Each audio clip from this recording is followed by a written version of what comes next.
This station is now the ultimate power in the universe. This table is really tilted. Excuse me? Am I gonna get a chance to speak? Maybe I should take that back. Denied. Damn, son, where'd you find this? Take a giant step for mankind.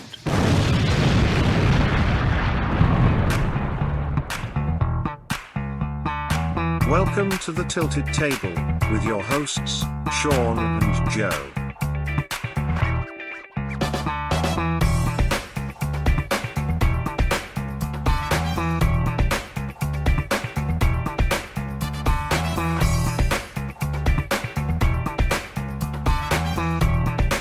Folks, welcome to another episode of the Tilted Table, the internet's answer to a question that no one asked. I'm Sean Kabibi. And I am Joey Joe, the Fracky Mac.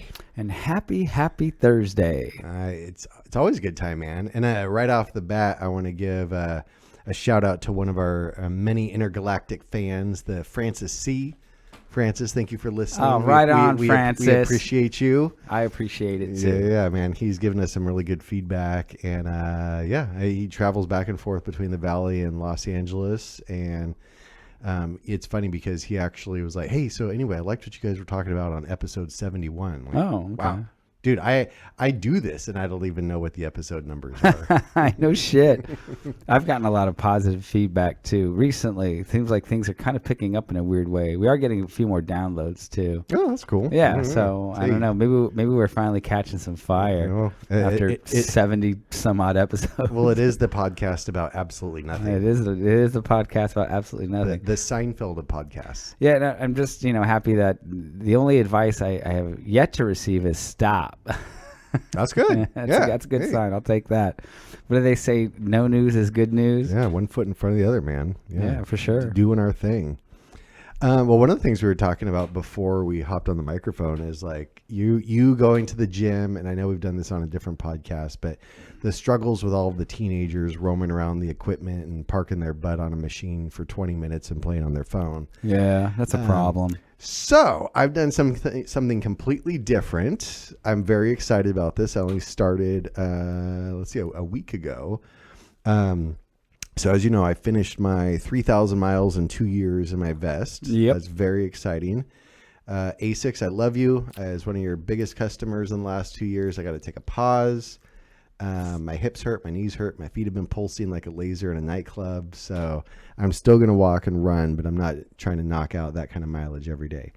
So in switching gears, I decided that this year I want to do things that I can monitor and track. And like anything in life, like how do you know that you're getting better? Right? You got to be able to have a baseline and to know, like, do I look good? Do my clothes fit differently, or am I stronger? Like, you have to be able to measure it. Sure. And as we get older, at least for me, it gets harder and harder to measure things. I think I've done pretty good on a lifetime of eyeballing and getting by and crossing certain hurdles, but not having a measurement. Yeah. I hijacked Cookie's MyFitnessPal a week ago. What is that, an app? It's an app that you use to track like the foods you eat and the things that you drink, and it gives you basically. So I use Grok to. I spent like probably 30 minutes coming up with a list of like, here's how old I am, here's my fitness level, here's what my goals are, here's how much I sleep, here's the equipment that I have. Very limited equipment. Here's how many times a week I want to work out, and can you put together a workout plan and like recommend what my macros might be? Yeah. So then I took that and I dropped it into my hijacked MyFitnessPal, and I've been doing that for now a week. And dude, that thing, it's fun to like gamify your routine. And I found that hold on. What do you mean by gamify it? So to gamify something is like where you have a list of disciplines that you want to do, right? Okay. So you could be, I'm the king of Post-it notes. You could do it like a Post-it note, like I'm going to write down these things and I'm going to strike it off the list as I do it. Sure. Okay. To gamify would be like having an app where you have those same type of disciplines, and as you do them, you basically like can click it and check it off the list, and it gives you a little reward or a little confetti cannon or something like that. They do that a lot at school with attendance and badges and things like that. Yeah. So MyFitnessPal, has been great. And it's caused me, and I do live a life of pretty severe discipline, but it's caused me to say no to things that I always say yes to. It's like when I go to get coffee in the morning, I always get a croissant. Always. It's my thing. Mm-hmm. And then in doing this MyFitnessPal deal, I put in a croissant and I was like, holy mackerel, dude. I like blew out my fats and macros like before my days even started. Well, of course, croissants are horrible for you. But they're so good. So good. And it's pronounced croissant. By the way. Croissant. Croissant. Yeah.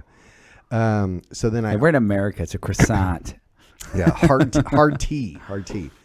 So then what I also did is I downloaded this app. It kept popping in my Instagram feed, and I am not the person to click on Instagram apps per se, but I thought this was like a great deal. It is called Better Me.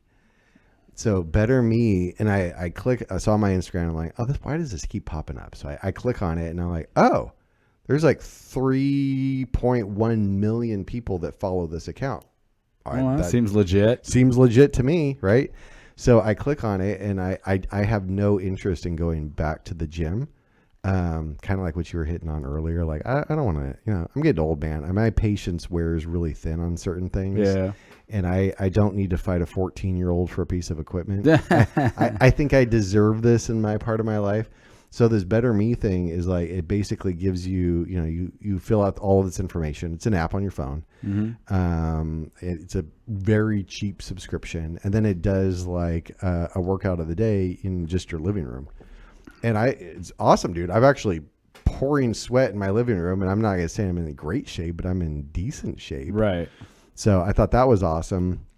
And then my last thing, and this is also a question for you, in this whole a year of being able to monitor and to track progress, so these things like will meet up with if you got like a Whoop band or an Apple Watch or a Fitbit. I do not like wearing bracelets or watches. It's just I just don't like it at all. Okay. So it should be here tomorrow. I bought an Aura ring. Okay.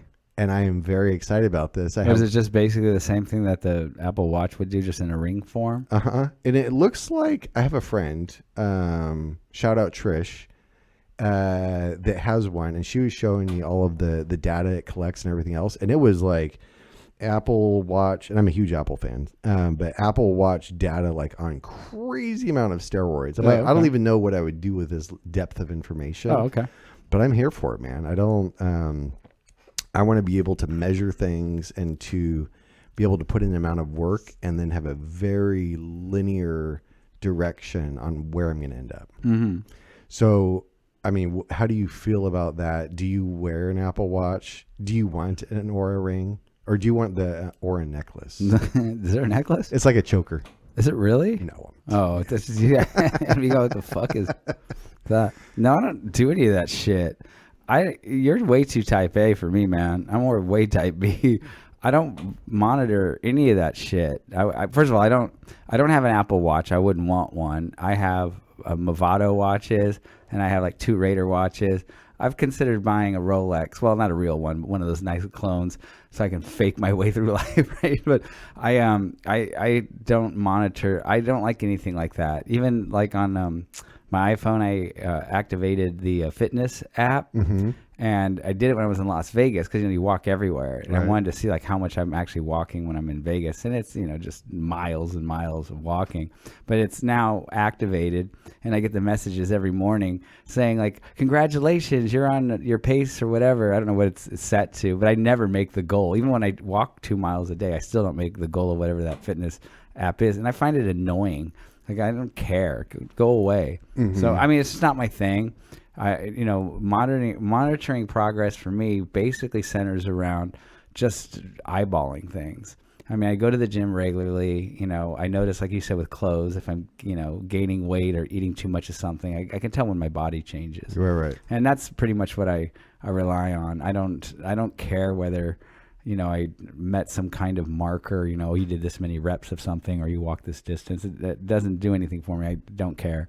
Well, you always do a good job. I think the only metric that you've ever used is if you can, when you grate cheese on your stomach, like that's when you know that is a peak metric. form. I do have a metric. I've always said that my metric is that I can pull myself up from the side of a cliff if I slip. That's my metric. That's a good metric. Right? Yeah. As long as you can do a pull-up and, save your life. You're like Stallone and Cliffhanger. Yeah, I've never been into that kind of stuff. Mostly it's just about, the way I look. Like, I'm like, oh, I'm looking pretty good. I'm, if I look at myself and something doesn't seem right, like, and mostly it has to do with weight gain. If I just feel like I'm gaining weight, yeah, I'll figure out, like, well, what did I change over the last 2 or 3 weeks? And I can usually figure out, what it is. And then the flip side of that is something that's really working for me. And then, like, oh, this certain exercise that I'm doing, or even like walking. Like, I haven't been every day, but I've been way more consistent than not at all, which is what I was doing pretty much before. I noticed a change. Yeah. No, I mean, it's funny, especially. Feel lighter, I feel more energy. Well, a real quick note on the whole Apple Watch thing. I think it's absolutely hilarious. And I think that this is more common than people I would normally think is. So Cookie is notorious for this, and I love Cookie, but she has on her Apple Watch, she has the fitness things always activated, and then it'll say stand up. Right, because you've been sedentary, camped out on your office chair, hammering away on your keyboard, and the number of people that get the stand up and they just mute it. Yeah, there's no way I could put up with shit like that. Like, you've been sitting too long. I'd be like, fuck you. Go away. I'm making money. Who are you to tell me to stand up? Stand up when I want. Yeah. Well, I'll keep you posted, man. I'm actually very excited because here's a related topic I was going to, no pun intended, pick your brain on. Do you ever, like, I've had over the last couple of years, I would say brain fog, and it kind of comes and goes. I've gotten my blood tested. I've multiple physicals, tracking my macros. But I mean, one of the things that I'm excited about with this information is, like, how much, like, is my sleep quality? Is that good? And I think that Aura Ring is, well, I know that it tracks that kind of stuff. Sure. To know that, like, when I wake up in the morning, I feel great. And then it's like about 2:00. It's like, my brain is not like a Ferrari V12 on nitrous. It's like I'm dragging a boat anchor around. Well, I don't know. Brain fog, I think it's just part of being an American. Especially we're so inundated with so much shit all the time. I mean, I write things down. I'm an avid write down a list, and because I'll forget if I don't write it down. So I don't know how much of that is brain fog, how much of that is just being a typical American. We're so goddamn busy. I don't think I've ever felt like, say I'm walking around my house and, oh, I got to go downstairs and get that. And I go downstairs and I'm standing in the room going like, what was I down here for? Dude, all the time. I don't, all the time. That doesn't happen to me too often. If it does, it's in the morning when I first wake up. I haven't had my cup of coffee yet. And then I'm like, enter a room and go like, wait, what was I coming in here for? Yeah. But on a daily, not really. I don't really run into that problem a whole lot. I am somewhat forgetful. If I do not write something down, I'll likely forget it.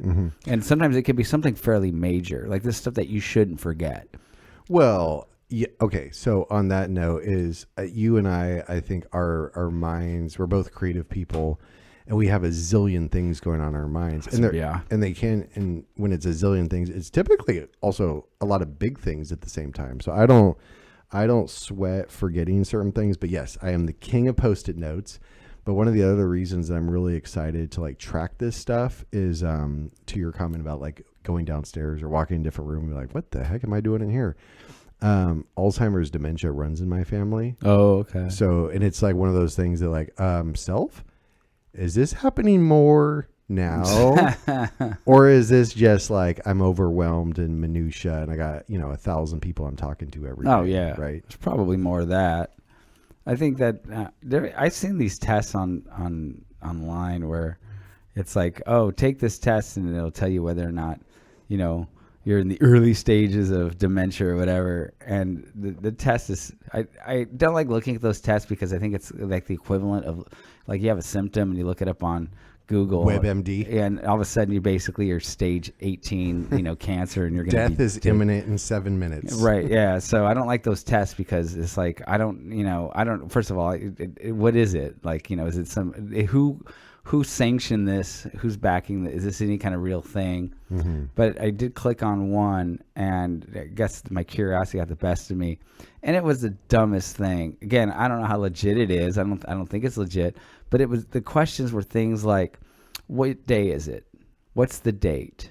Do you know where you are right now? And I'm like, oh, come on. Mm-hmm. Like, even Joe Biden knows the answer to those questions.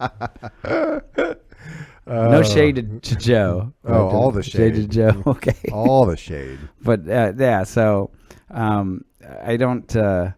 I before my mother passed away, I was contemplating whether I thought she was in an early stage of dementia.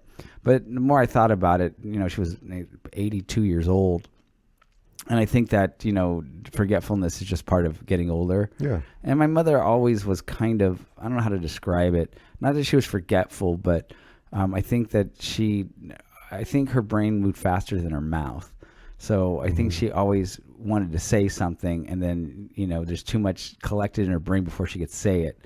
And then, you forget, now I was supposed to say this, or, know what I'm saying? That's almost way, it's the only way I can really describe it. That makes sense. They're like a backlog of information. Yeah. Yeah. So yeah, but if it runs in your family, yeah, you should, I guess, be monitoring that or tracking that. I don't worry about things like that, just because, especially with things like Alzheimer's or dementia, there's things that you can do to sort of prevent it. I don't know prevent it, but things that would help strengthen your brain. So I guess you're less likely to develop it. I don't know how that really works.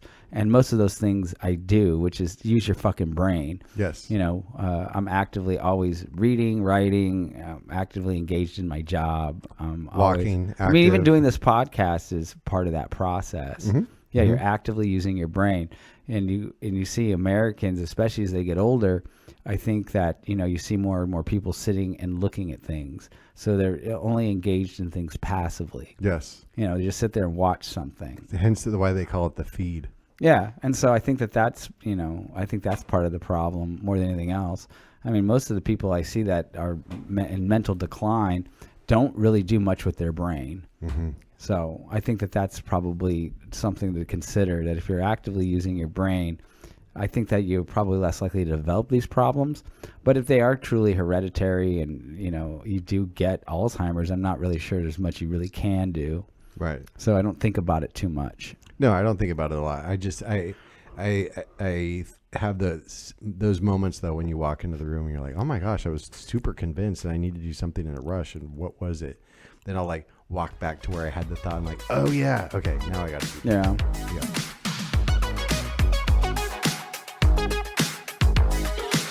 Yeah. Ladies and gentlemen, may I have your attention, please? Leave a like on the video. I know you're enjoying this. Can you shut up? The internet's answer to a question that was never asked. The Tilted Table with Sean and Joe.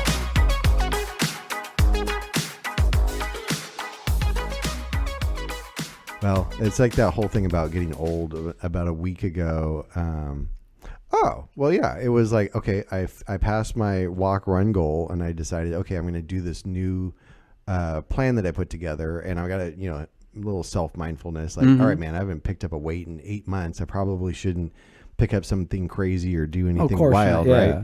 So I did something I thought was pretty straightforward, and then I got to the point that I'm thinking, I'm getting kind of froggy, like, this is like 30 pounds. I know I can do more than that. And then sure enough, like 10 minutes later, I was like, oh, my lower back really hurts. Yeah, you got to be real careful. Right. And then it's like, I've had this happen a handful of times over the years where then the next morning I wake up and I end up having to barrel roll out of bed onto the floor, get up on my knees.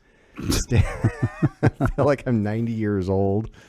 But yeah, man. I don't want to get into the what medications are you on part of the conversation, because that's when you know that we've officially passed middle age. Yeah, well, I am not on any medications, and I'm taking the advice of my mother, which was to stay off of medications as long as humanly possible, and I've done a pretty good job with that. As far as like what you're talking about with the weights, I'm real mindful of it, and I mean, again, largely due to the fact that I'm not a spring chicken. And even if I, go, like I got sick the last week of Christmas break, and I didn't go to the gym for a week. And I don't lift really heavy weights to begin with. I'm mostly lightweight, high rep, tone. That's all I'm all about, just trying to stay in shape. I'm not trying to, be freaking, some muscle head in the gym. And even though I lift light weights to begin with, when I went back, I immediately dropped the weight and the reps. And I'm going to go I'm going to start this many sets and this many reps. And then when I come back to the gym the next time, I'm going to up it a little bit more and get back to the to my usual my usual routine. And what I found is that when I went back and I had these super light weights for the most part, and I was doing just a couple of reps, not getting too crazy, it was stupid easy. So I'm thinking well, maybe I should up it a little bit more. I'm like, nah, I ain't doing that. I'm not doing any of that. I'm going to come back to the gym in 48 hours, and that's when I'll up the weight and the reps. I'm not going to do it right now. Yeah. So, and it's been pretty, it works for me. I've never had any major injuries, but again, I'm not lifting super insane amounts of weight. So I don't expect I would ever really get injuries. I guess maybe repetitive movement could, but again, I'm not lifting really heavy weights. So I never feel my sets always ultimately end up on the last 1 or 2 reps where I feel okay, there we go. That's good enough for me. So I got it pretty dialed in. What about your posing routines? Yeah, I don't do that. I think that that's a little bit on the, I don't know what's the word, gay. No, I thought you had it dialed in. It was you got to light some candles and a glass of Chardonnay. And wouldn't play Eye of the Tiger in the background? I think it was. What are you talking about? You got to use a dimmer. And what did you say? Sade Smooth Operator was your soundtrack? I'm not a big Sade fan. What? One of the greatest vocalists ever? She's all right. Oh, my goodness. So, yeah, that's, the whole gym routine thing is just, my biggest issue with the gym, and we talked about this off the air, is the gym I go to has just an insane amount of teenagers in it. And they use it more as a social club. And it's just, that dividing line between adults and kids where it's you walk in and I got things to do. And it would be ideal if I didn't have to fucking, wait an hour for some jerky ass kids to get off their fucking phone and get off the damn, equipment. And again, and I'm not faulting. I fucking work with teenagers all day long, so I got the patience to handle it. It doesn't bother me to that level. I think it would bother you to where you would probably pick up a weight and smash a kid in the head, right? I'm paying to be here, people. Yeah. So. But it is, a bit annoying. If anything, that's the only thing about the gym that really bothers me. It causes me some anxiety to some level because I constantly have to look at the clock and go well, if I go to the gym, I got to go right now. Otherwise, I'm gonna have to go at 9 o'clock at night when everybody's leaving. Well, this kind of thing. So the solution to that problem is to change gyms, but I'm also that lazy. I'm I already got a gym membership. It's affordable. I know the gym itself. I know where all the equipment's at. Do I really want to go to a new place? And that doesn't guarantee I won't run into a similar problem. So yeah, I'm just going to keep rolling with it. I'll deal with it. What about, I know we've talked about this. It's been a long time, but a home gym. And so why can't you get a home gym? So I would never, I did home gym for years. It's too easy to procrastinate. It is way too easy to procrastinate because it's always there. And it's the opposite effect of having too many people at the gym, where all those people at the gym sort of make me mindful about when to go, what's the best time to try to manage all that stuff. At home, it's the exact opposite. It's always open for me. And so I sit there and go oh, yeah, I got to work out. I'll do it another hour, So, I mean, that's the problem with the home gym is that I don't think it keeps me as regimented. Plus, I like to leave my house. The gym is, as much as I bitch about these kids use it as a place to go socialize or whatever, for me, it is a place to go that isn't home. So it's like a trip. I'm going out and going to go do something. So it motivates me in that way. Okay. Yeah. I mean... I see I'm on the other end of that spectrum, and I am home 90% of my time, but I do have the discipline to be by myself, and it's my hour or time of prayer, mindfulness, and I enjoy that quiet and solitude. Because you're right. I probably would. I do think I'm a pretty patient individual, but in that scenario that you painted with 1,000 teenagers running around and not able to do anything, that's not working for me. Yeah, I mean, there's other things about the gym that just suck because it's a public gym. One of the things that bothered me besides just the crowds is the locker room is just annoying. And the biggest annoyance I have is people that get out of the shower or come from the pool and they're just dripping of water. And then walk all around. And it's just all over the floor. Mm-hmm. So it's just like, I can't remember the last time I actually took my shoes off in a gym. I used to have gym shoes. So I'd go straight from work with my gym bag, have my gym clothes in it, and I would change in the locker room. But once I stepped in some water, and I was just like, what the fuck? It's just like, and of course the gyms they're not built for convenience. They're built to make money. Mm-hmm. So there's never going to be enough lockers and there's never going to be enough space, enough benches to sit on. And that stuff's really annoying with people in the locker room. The other thing that's annoying, again, these are all kind of just minor annoyances, but when they all add up, it just becomes a big, fucking bear, is when you try to find an open locker and you find an open locker and you put your shit in it. Inevitably, when you're ready to leave the gym, there's 15 people crowded around where your locker is. And you're like, oh, excuse me. And you're sitting there. You got this dude basically leaning on you as you do your combination lock and open it up. And then you grab your stuff. And then there's somebody behind you that's trying to get in. That's annoying as fuck. And it's all the time. The other thing is the amount of people who, I don't know what happens. I'm afraid to hit the age of 60 because I think when I hit 60, I'm just going to be naked in the locker room. You're going to be that guy. And just hanging out in the locker room, butt ass naked. Mm-hmm. And I don't know why they do this. I do not know either. It's like I can't imagine. I don't know why anybody want to spend any amount of time in a gym locker room. Like literally, I set it up now to where I go in my gym clothes. I do have a gym bag. It has my phone. I put my wallet and all my keys in it, right? I mean, it's designed that I can walk in, open my locker, grab the bag, and walk out. Mm-hmm. That's it. I ain't standing around. I ain't changing. I'm certainly not getting naked and I guess hanging out and talking about whatever the fuck at golf. I don't know what these old dudes do all day long sitting there naked. So that's a big annoyance because half the time it's the old naked dudes that are surrounding my goddamn locker, and I do not want to rub up against some old naked dude. And I'm just like, I'm not paying a membership for this. The other thing that's rampant, and again, this goes back to teenagers, is the amount of kids that pose and take pictures in the locker room or film themselves. Seriously? Oh God, yeah. And I know it's against the rules, but they don't enforce it, or I don't know. I mean, there's been some stuff online. There's an influencer online. I don't know his name, but he's a big gym guy, and his whole channel is about gym etiquette. And he just rails on these women that he, is convinced, set things up so that, any dude that looks at him, they can film him and say like, that guy's a pervert, that kind of shit. Oh, I've seen some of those. Yeah. And then there was one where he nailed these kids that were posing in a mirror, and there was some dude getting undressed in the background, and they didn't cover up any of this stuff. They didn't, they just put it online, and, he got really upset about that. So stuff like that's annoying. Mm-hmm. What I find funny about it is that I don't know why you're posing in the gym. Like, you can easily go home and do this in front of your own mirror. I don't understand why it's such a draw to do. Is it an immediacy thing? Like, I just worked out. Maybe I'm pumped and I'm as swole as I'm going to be for the day. Mm-hmm. So I got to do it right now. It just mystifies me because if I wanted to, take a picture of myself with my shirt off, I would do that at home. I certainly wouldn't try to set up my fucking iPhone in a gym in front of a mirror and like sit there and like start flexing and posing. I just don't really get it.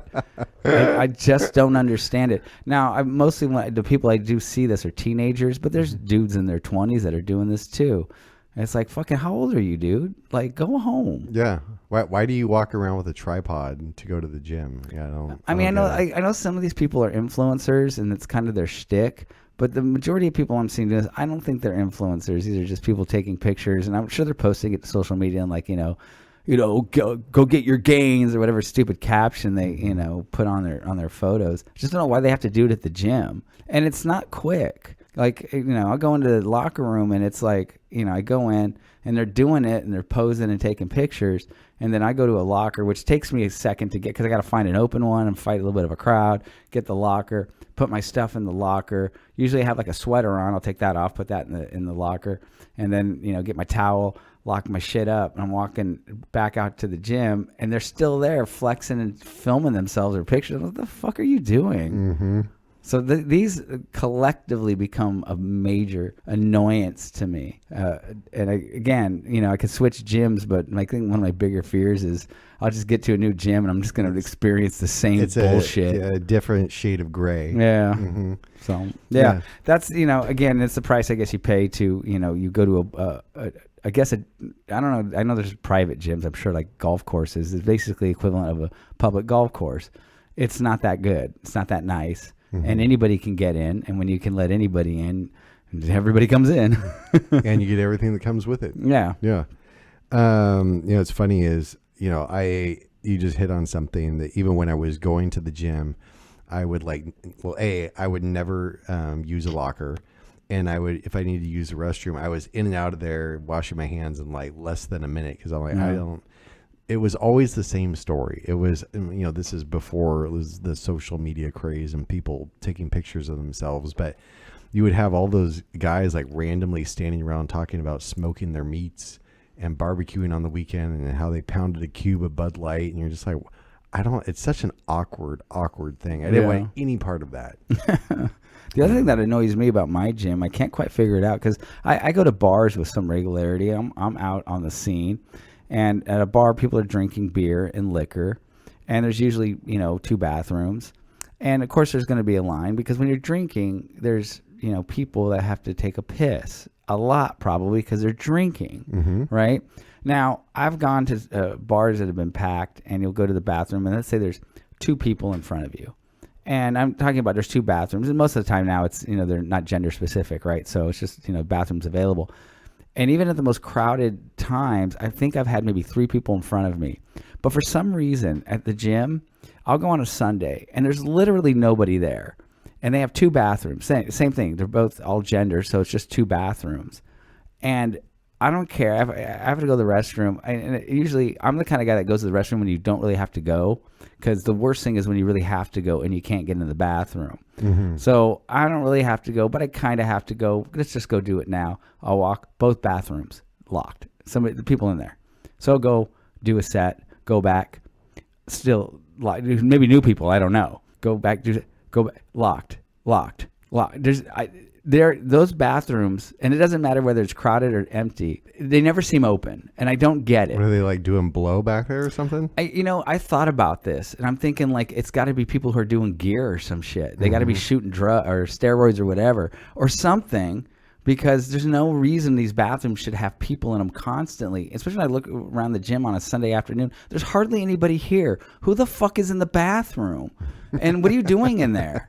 Because even if you're taking a shit, that shouldn't take more than about 5 minutes or so. I mean, some people would take longer shits, but usually in a public restroom, people don't want to sit there and old school, read a magazine and sit there for 30 minutes and contemplate the world as they take a dump. Right. They're going to probably would be in and out in a few minutes. It's just amazing to me. I just don't get it. And every time I go, it's inevitable. Every time I walk towards those bathrooms, I'm going like, I bet you they're full. There's people in them. Almost always. Yeah, there is. And I go right back to my thought about the bar. Like, how is a place where the only thing people are doing is drinking liquid and the bathrooms aren't this crowded? Mm-hmm. And there's twice as many people in that bar than there are in this gym right now. And I don't see people hanging out chugging, pints of Guinness.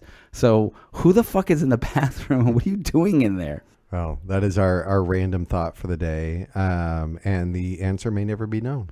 Yeah, I mean... I vote for they're doing drugs. I have no doubt that it's got to be that kind of thing. But I don't understand how that stuff works. Can you do that at home and then go to the gym? Or is it like an immediacy thing that you should be doing it while you're working out or getting ready to work out? Or how does it work?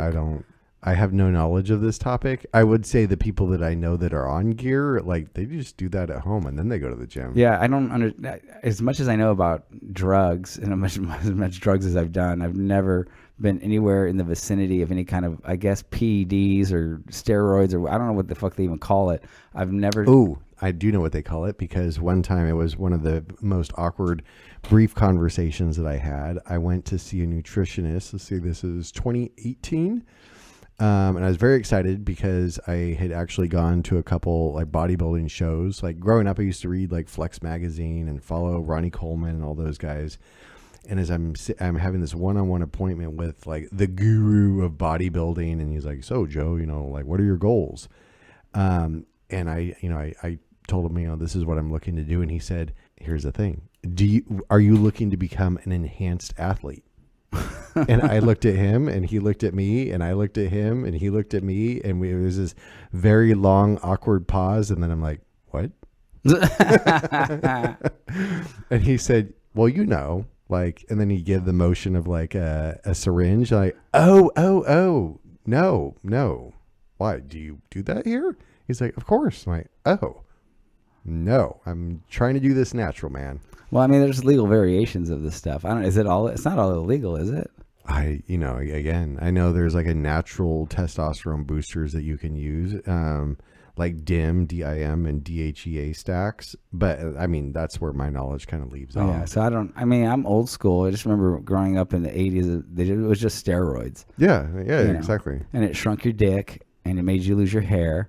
But I was told later by Jose Canseco that it doesn't actually shrink your dick. It just shrinks your balls. So it makes your dick look bigger. Well, and you end up with... And I mean, Jose Canseco, if you can't trust him, of course. I mean, he's the oracle. Yeah, of all things that you could be a master of, I mean, that would be the one that he is. Well, I mean, he would be an expert in steroids. He got caught using them, I think, several times. Didn't he, like, shoot it behind his eyeballs or something? I don't know. Like he did some weird shit, but, I mean, at some point, I don't know. It was the whole Sammy Sosa, Mark McGuire thing where, it could really demonized. And I think Jose Canseco was one of the first professional athletes that came out and said, "Yeah, I did it, and everybody does it, and it's not as bad as people, make it out to be." And I don't know with that again, it's Jose Canseco, but he openly talked about it. It seemed to mainstream it where it didn't seem to be as the what do you call it, like the dark room or the dark alley kind of drug that people seem to be a little more open to talking about it. But I know they have all kinds of stuff on the market. I don't know, I'm sure there's thousands of things. I just don't know what's legal and what's not. And, are there people in those bathrooms shooting up some illegal shit, or are they just taking some kind of like borderline gray area, kind of stuff or whatever they're doing? I don't know. I don't really care. Get out the fucking bathroom. Let me take a piss. Right. One of my favorite, channels to watch on YouTube is Vice. And they have like these cool like documentaries. And it's been a minute, but within the last 12 months, there's a Vice documentary on the insane. The interviews happened in England, but the subtitle of the episode was the insane rise in the use of steroids in like teenagers. Yeah. And it was talking about, and I forget the name of the drug, but it was very common because people actually make this stuff in their kitchen. Oh God. Yeah. It's not like, that's got to be good. Right? It's not like, you would think like, oh, somebody went to Tijuana and came back, with a backpack full of stuff. Like that's what I would think from 20 years ago. But no, people are just literally being Merlin in their kitchen with a KitchenAid blender and all that kind of stuff.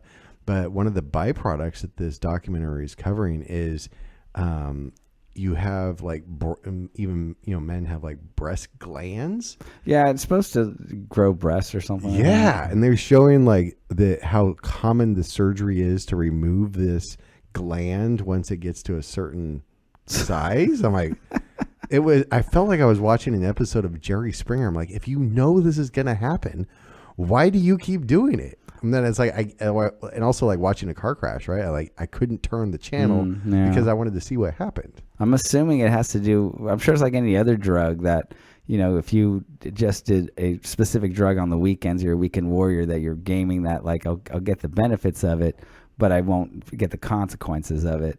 Maybe there's people that are doing it thinking like, well, you're going to grow the breasts, lose your hair if you do this much. So I'm only going to do this much. This -1. And I can maybe I can avoid all this. That's would be my thought. That's what I think that they would be thinking. But I do know guys, I've seen them in interviews that went full balls out. They were just like juiced up. And they didn't care about any of that stuff. It was about getting as big as you could get for whatever reason. Sometimes it's professional athletes that are, or whatever. So I know that I'm sure a lot of people have been, I'm not going to say duped, or, they go to a doctor. Like you had some doctor that was sitting there going like, hey, do you want to do this or that? And I think these doctors might put them on a regime saying like, oh, I'm going to put you on a regime and you'll get all these benefits. But I'm a doctor, so I know, where the lines are drawn and you're not going to end up with the consequences. So I'm assuming that's what they're doing. Yeah, it's amazing. Like the friends, and I'm counting on one hand here, but the friends that do this, and like the one thing that they're always mentioning is, okay, Joe, I get my blood tested every 60 days. I'm like, what? Okay. Dude, I mean, I guess more power to you. I get my blood tested once a year, every 60 days. Why do you do that? Well, I want to make sure that I don't have organ failure or whatever. Oh, shit. Dude, this is like the benefits, far outweigh, or I'm sorry, the costs far outweigh the benefits. Yeah, it's like the old adage when they would tell you as a kid that if you masturbate, you'll go blind. And every kid said, well, I'll just do it until I start to lose my sight a little bit. It was I don't care anything about baseball, but I will say growing up, I was fascinated by that steroid era of like Roger Clemens. You would see him in like his rookie picture, and then you would see like Roger Clemens at the end of his career, like all juiced up. Oh yeah. And Barry Bonds like, no, I've never done steroids before. I'm like, bro, your head is just twice as big as it was 5 years ago. Yeah, I mean, it's bullshit. I have a bunch of Barry Bonds rookie cards, and he doesn't look like the same person. He's like 170 pounds. Yeah, like skinny dude. But it was great. And then you had the Brian Bosworth of the world. Earlier you and I were talking about Tony Mandarich. Yeah, he was a big juice head. And you would see these pictures of these guys like, I'm deadlifting 9,000 pounds one-handed, and you're like, oh man, that guy's cool. Yeah. Right. Until you find out that if he stops taking the steroids, he turns into a 190-pound yes, dude. And his tendons immediately just pop off their connections. Yeah, that's crazy wild, man. But anyway, like as far as this going to the gym, that's a hard pass for me now that I'm getting old. Well, I'm still going to go to the gym. I'm just not going to juice. Oh. And I'm going to still fight to get to the fucking bathrooms. I don't care. I'm never going to stop. Well, that Borat swimsuit's not going to wear itself. I have an important announcement for you, so stay tuned. Yo, that's some next level shit, bruh. So you got me. Big deal. The internet's answer to a question no one asked. The Tilted Table with Sean and Joe.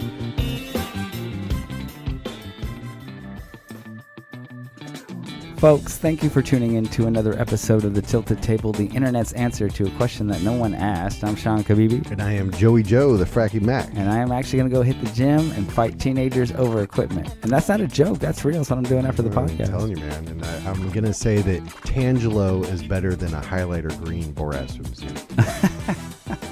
Peace.